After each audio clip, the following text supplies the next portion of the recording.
if you don't really like fractions or you don't really understand them, then it could be because you don't really understand what the numbers in a fraction really mean. And once you do, you'll feel a lot better about fractions and you won't be as intimidated by them when you have to work with them or do calculations with them in maths. And so in this first example, 1 over 2 is the fraction 1/2, and I want to color in 1/2 of this shape. So the 2 is telling me that I need to divide the shape into 2 equal parts. Now it doesn't matter how you do it, but a really simple way is usually the best way. And I'm just going to draw a line down the middle like that, and there's my 2 equal parts. And this 1 is telling me that I need to color in one of those parts. So there I've shaded in 1 out of 2 equal parts, or 1/2 of that shape. In example 2, I want to shade in 2/3 of this pizza, and the 3 means I've got to divide it into 3 equal parts. And you might be thinking, well, I could probably do it like this, and there's 3 equal parts. The thing about this, doing it this way, is that it's really hard to tell whether the 3 parts are equal. So there's a better way of doing this, which you might also have thought of, and that's to cut it or divide it into 3 equal parts like this.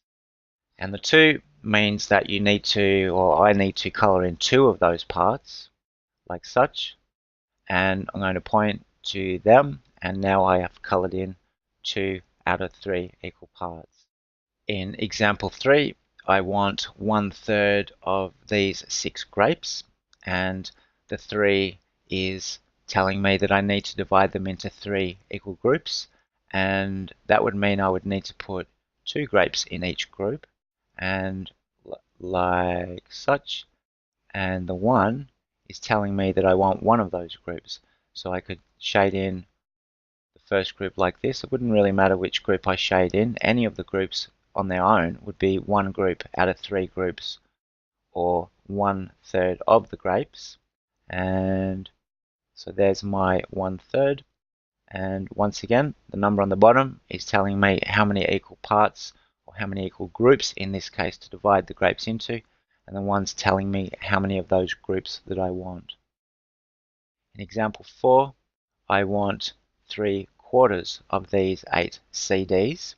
So the 4 is telling me I need to divide them into 4 equal groups, and that would mean, again, there would be 2 in each group, like such. And the 3 would be telling me that I need to shade in 3 of those groups and point to it like that.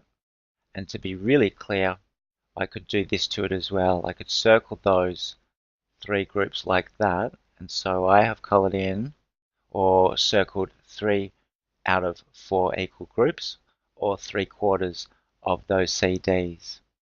So that's what the numbers in a simple fraction mean, and a simple fraction is a fraction like any of these 4 fractions where the top number is less than the bottom number. 3 is less than 4, 1 is less than 3, 1 is less than 2, and 2 is less than 3. So they're all simple fractions. And so that's about it for this lesson, and I'll see you in the next one.